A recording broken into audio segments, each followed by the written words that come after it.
আমি বলেছি রসুল একজন বড় ডাক্তার, প্রমাণ করাচ্ছি। যতটুকু সময় আছে রসুলের সুন্নতের উপর আলোচনা করছি। রসুল বললেন, তোমরা যখন পানি পান করবে ওই পাত্রটা নিঃশ্বাস ফেলবে না।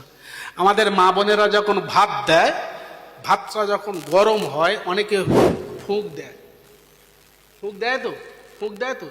রসুল বললেন খাওয়ার পাত্রে ফুঁক দেবে না।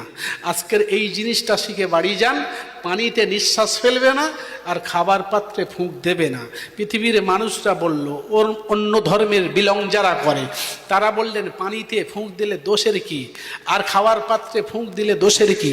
ওরা এই হাদিসটা নিয়ে গবেষণা করে বলল, দেখো রসুলুল্লাহ ১৫০০ বৎসর যে কথা বলেছে, আমরা ডাক্তাররা সেই কথা বলছি, তোমরাও পানির পাত্রে ফুঁক দেবে না আর নিঃশ্বাস ফেলবে না। জোরে বলুন না সুবহানাল্লাহ। ওরা কি পেলেন ভাই?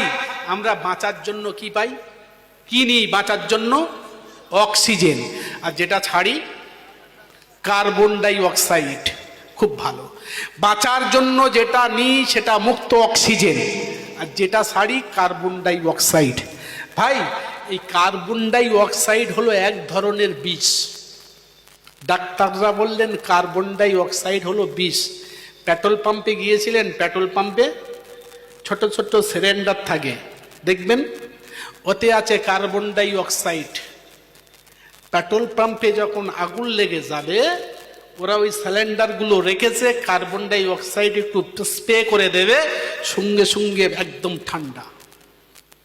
হাইড্রোজেন গ্যাস আগুন জ্বালানোর কাজে লাগে। হাইড্রোজেন গ্যাস, আমরা যে গ্যাসটা রান্না করি এটা হলো হাইড্রোজেন, আর হাইড্রোজেন গ্যাসের শত্রু হলো কার্বন ডাই অক্সাইড। আল্লাহ রসুল ১৫০০ বছর আগে বললেন যে হাইড্রোজেন গ্যাস না, কার্বন ডাই অক্সাইড গ্যাস, এটা হলো এক ধরনের বিষ।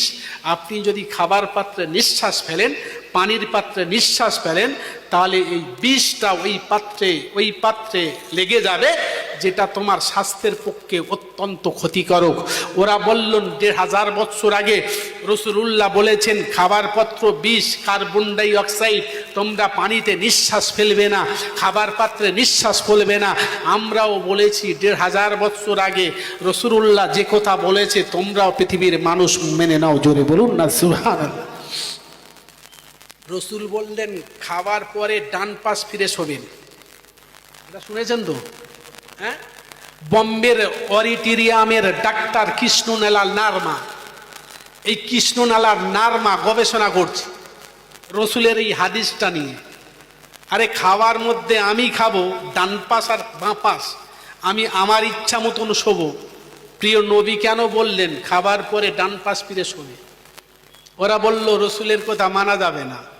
কৃষ্ণনালাল নার্মা বম্বের অডিটোরিয়ামের ডাক্তার বলল এই হাদিসটা নিয়ে আমি গবেষণা করে দেখেছি, রসুলুল্লাহ যে কথা ১৫০০ বছর আগে বলেছে, আমিও পৃথিবীর মানুষের উপদেশ দিচ্ছি, তোমরা খাবার পরে ডান পাশ ফিরে শোবে। জোরে বলুন না সুবহানাল্লাহ।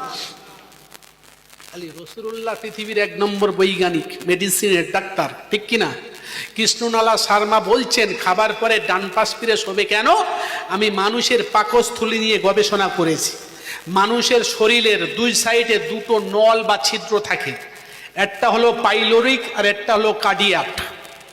পাইলোরিক মানে পিত্তিরস, যে পিত্তিরস দিয়ে খাদ্যর মধ্যে যায় যে ছিদ্রটা, এটা হলো পাইলোরিক। আর কার্ডিয়াক গ্যাসটাকে বার করে দেওয়ার জন্য।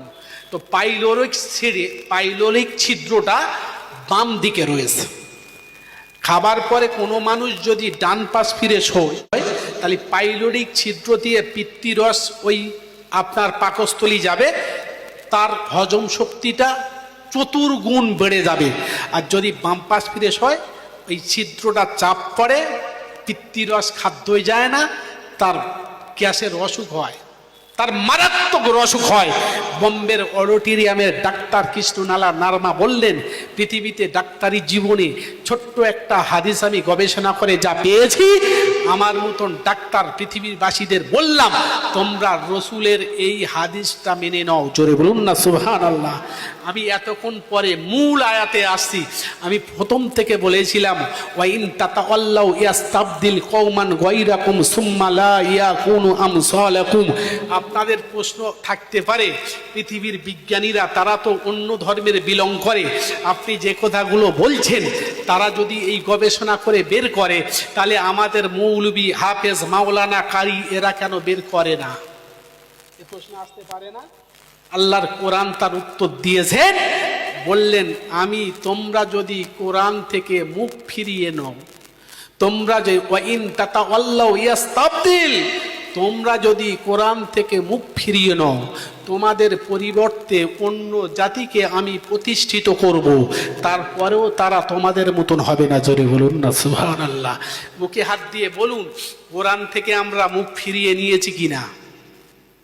ভাই, ভারতবর্ষে যখন 1 লক্ষ মানুষের ভিতরে 5,000 মুসলমান ছিল, 20 লক্ষ মানুষের ভিতরে যখন 15 লক্ষ মুসলমান ছিল, ভারতবর্ষের সমস্ত ধর্মের মানুষগুলো এই 5,000 মুসলমানের হাতে পায়ে ধরে বলল, আমাদের দেশ চালানোর মতন যোগ্যতা নেই, দেশ সম্পর্কে আমরা বুঝিও না, তোমাদের কাছে আমরা দেশটাকে তুলে দিচ্ছি, তোমাদের কাছে আমাদের রাষ্ট্রটাকে তুলে দিচ্ছি, তোমরা দেশ চালাও, আমরা তোমাদের প্রজা। ঠিক কিনা? ঠিক কিনা? আরে এখন সেই ভারতবর্ষের মুসলমানদের এখন তো অনেক সংখ্যায় বেশি, 27% ওদের হিসাবে সেই মুসলমানদের ভারত থেকে বের করে দিতে চাইছে। সংখ্যায় এত বেশি হওয়ার পরে বের করছে কেন?